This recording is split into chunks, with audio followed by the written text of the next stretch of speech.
Look at these gigantic walls. Trump would probably get a raging heart on if he saw this. What's going on, guys? How you doing? Today we're in another episode of the Great Turkish Road Trip. Welcome.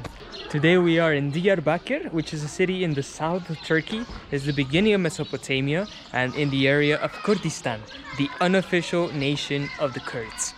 Well, today we're going to be exploring the city. I know there's going to be walls, there's going to be food, there's going to be good people. We're going to be meeting the Kurdish people.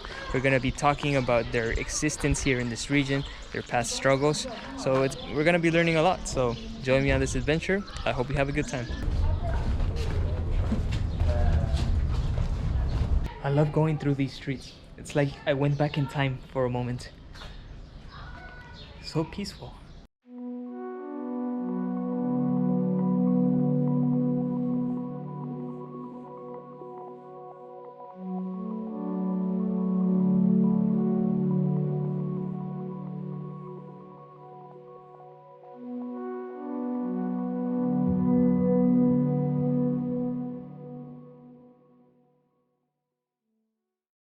This is the Ulu Jami.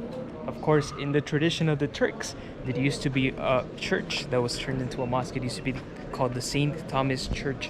Very, very popular in Mesopotamia. Look at the Corinthian style columns. As you probably know by now, the faithful have to wash their face, their feet, their hand right before prayer. So to present themselves as clean before God, you gotta do this ritual every time you're gonna pray. But if you're just a tourist, you don't have to do this, but you do have to take off your shoes. Never forget that.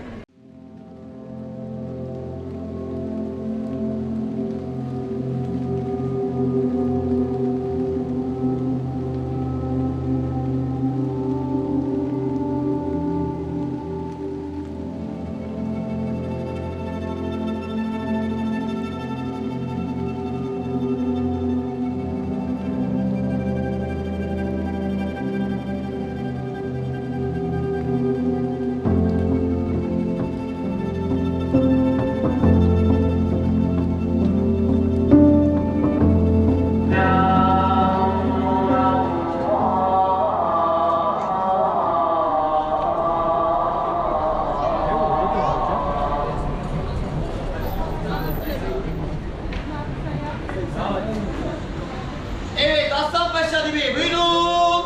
Evet, buyurun. Tarih kahvaltı yemek sayılmaz sana.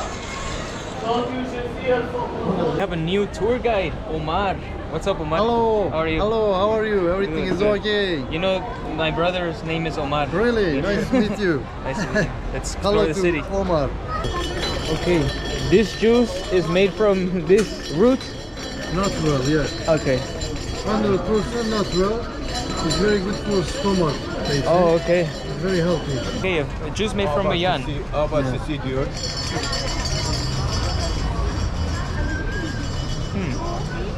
Very good.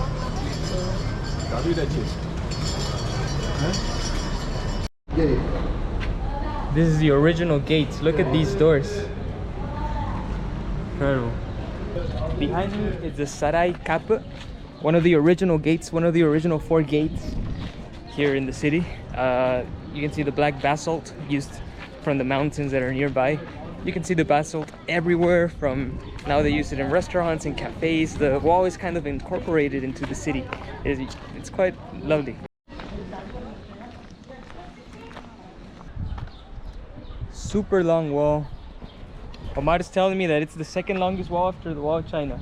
Second biggest city wall around the city wall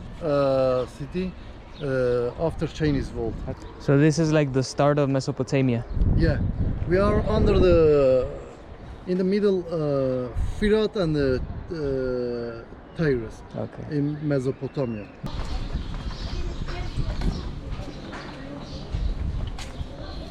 Hareket bak su düşmüyor.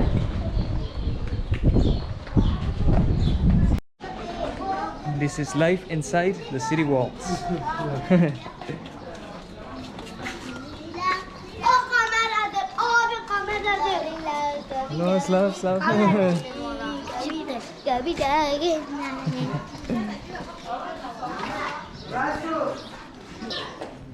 Palestine. Sorry? Palestine? Yeah, try to. Why is it there?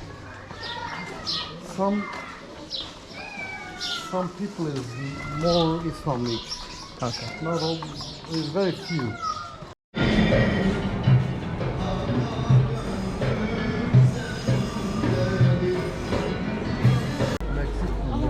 Uh-huh. Mexico City. Could you ask him how he likes here in Diyarbakir? حالا کم دبی کانی بپرسی جیان چه آیل بدرم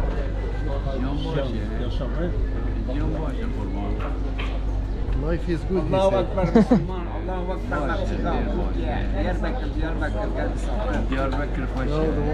the one is crazy.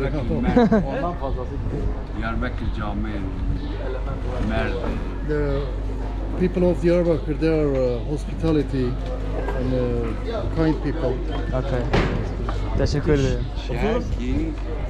Çay. Uh-huh. Yes. For real? Okay. Thank you. All right. These gentlemen invited us for tea. I love this. I love Turkish hospitality. Hello. I make video, yes, for people to come here.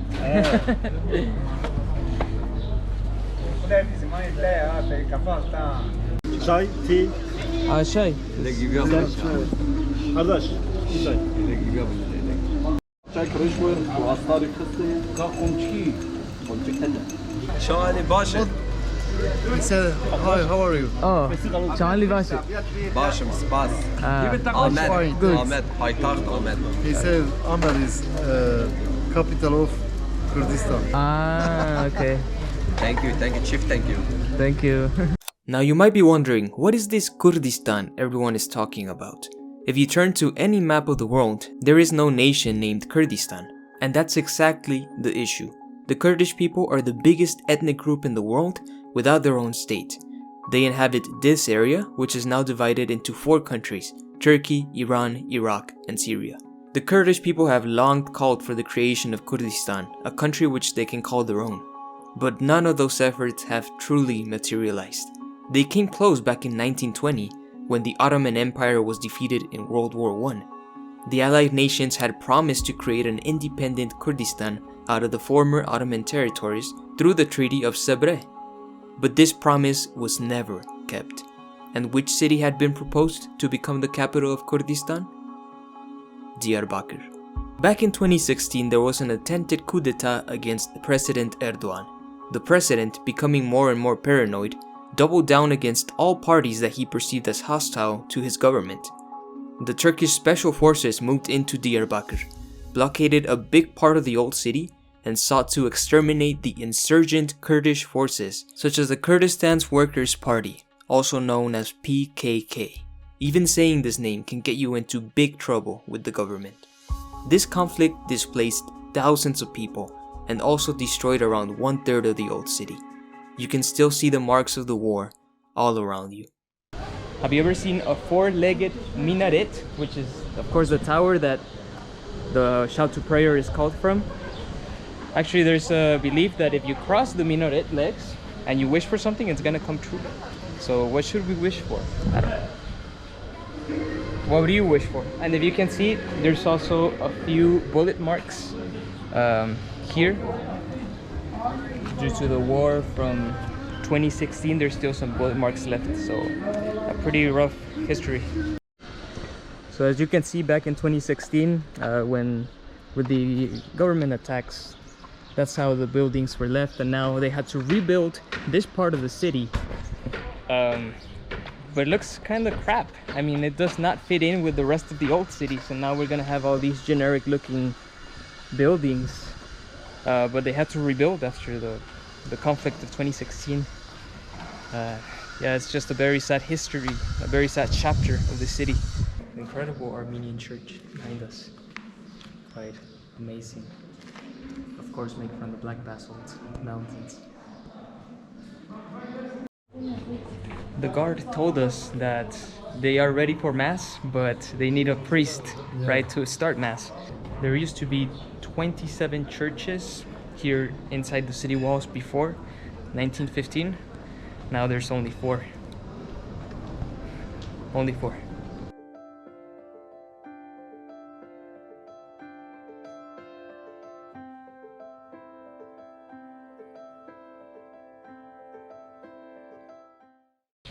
walls are so well incorporated into the city. Like we have these traditional Diyarbakir houses where this one's like traditional art. We also have coffee houses. The mosque also uses this black rock from the mountain because during the summer it stays cool and during the winter it stays warm. So it's quite a beautiful combination of the old and the new.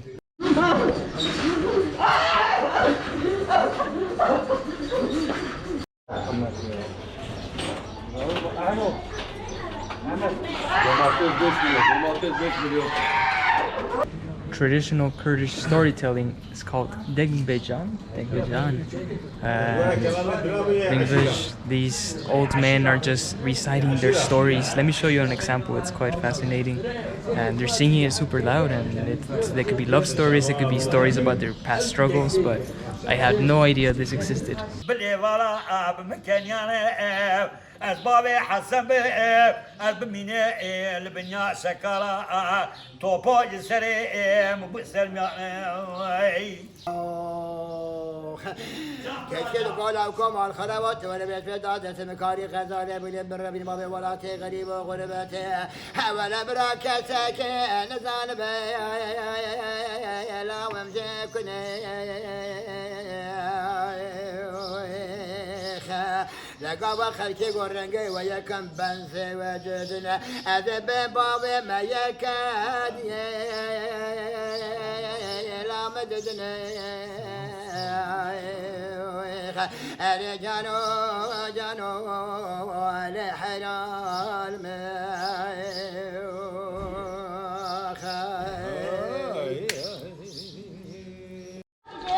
These kids are using the mosque towers as goalposts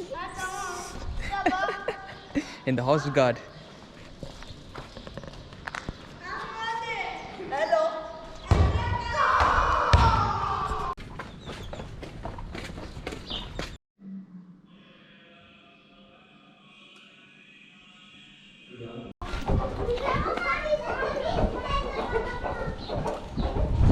Yeah, Diyarbakir city wall is, as I told you, 5 kilometers, 700 meters the longest around the city.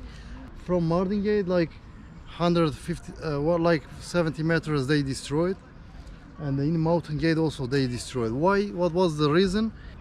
1930, that time the government, he told the city doesn't get the breed, and the people getting sick, and that's why he tried to destroy it, all of the city.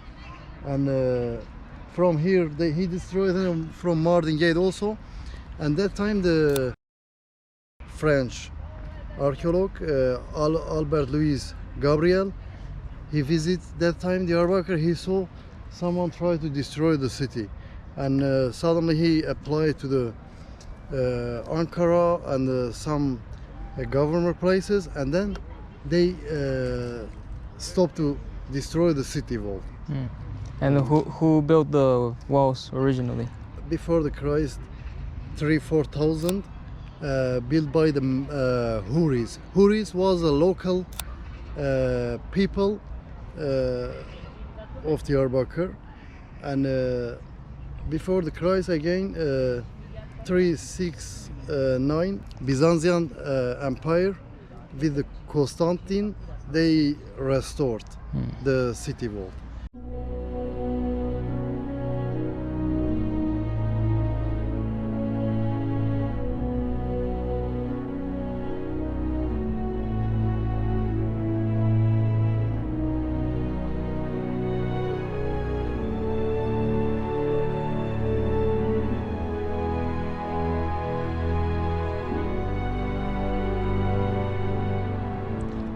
This part of the wall even has a heart in it, saying, "I love you." This ground resonates, so you can sing from here. It's an old abandoned hammam, where travelers in the Silk Road used to come and relax for a bit before going on and continuing on their voyages.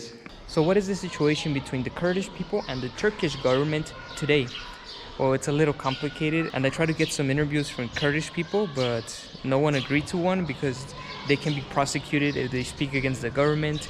As you may know, Turkey does not have the best free speech laws in the world. I really don't care speaking about it. I'm not scared of the president. I've spoken about the Armenian genocide here. So from what I know, back in 2016, there was a Kurdish insurrection basically here in Diyarbakir, and the Turkish army came and kicked them out of the city, and now they're hiding in the mountains. It's called the KPP, the Kurdish Party. So it's a bunch of rebels that are now hiding, but they have the support of a lot of people, because as you know, the Kurdish people do not have a nation for themselves. So there's always been tensions between the Turkish government and the Kurdish people. They are not the same. The National Army came and just murdered a bunch of people. A lot of them were rebels, but some of them were innocent civilians, and they destroyed part of the city. It's just a very awful situation, but sadly no one wanted to be in an interview telling you this, so I have to tell you myself. I hope you had a good time, guys. I will see you tomorrow for another great adventure through Turkey. We are going to go to Mardin, so join me. I'll see you next time.